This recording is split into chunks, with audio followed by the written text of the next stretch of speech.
So we are here at Rafa's garage, working on the truck. Be like, We are here at Rafa's garage, working on the truck today. So we got a check engine light on and ABS. We're gonna work on the check engine light first. I'm pretty sure it's an O2 sensor, but let's go to AutoZone because I don't have my scanner. So let's go out there and see what code it has and try to fix it. There we go, made it to AutoZone. Let's see what they tell us. So they gave me their little scanner, AutoZone, plugged it up to OBD2, key on. Gotta wait until it's done. What's these? There's information available such as tire pressure, oil, brake pad status, however. Let's do it, yes. Even though I already changed the brakes. There you go, it got it. Let's see what else it reads. Oil, engine, battery, voltage. That's whack. As I mentioned, what I tell you, O2 sensor, bank 1, sensor 2. This was the same one. I ordered it.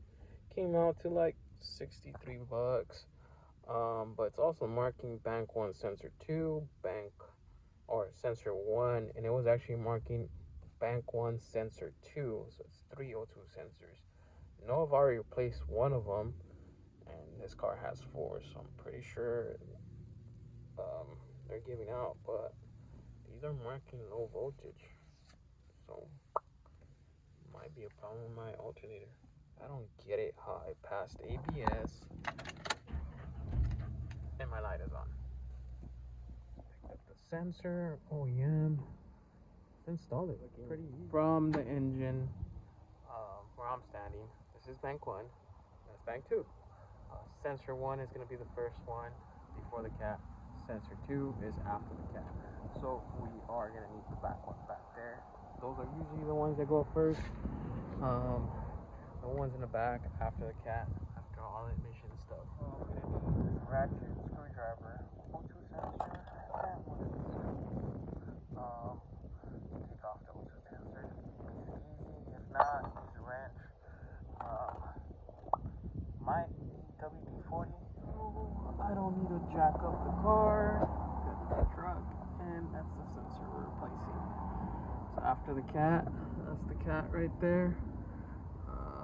And if you get bank 1, sensor 1 would be up there. See, this is bank 1, and then bank 2 right there.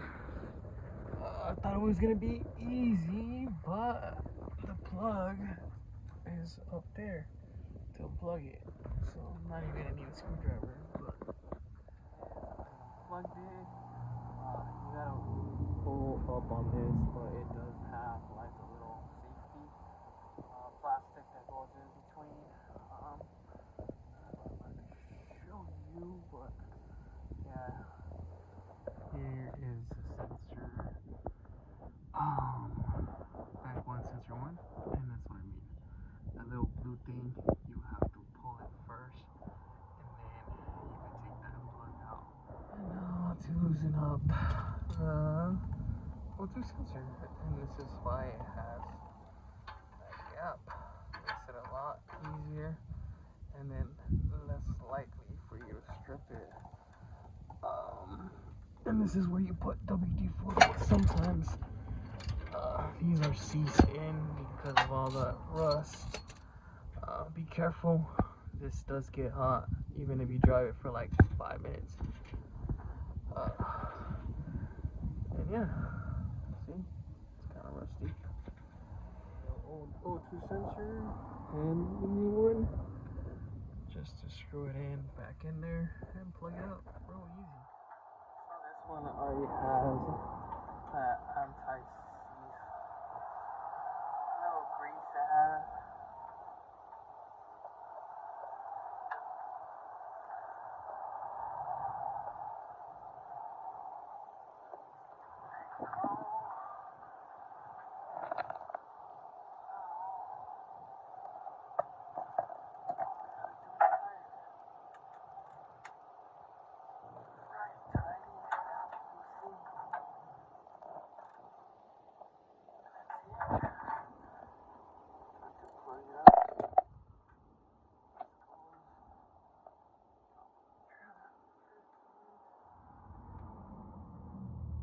L2 is in there.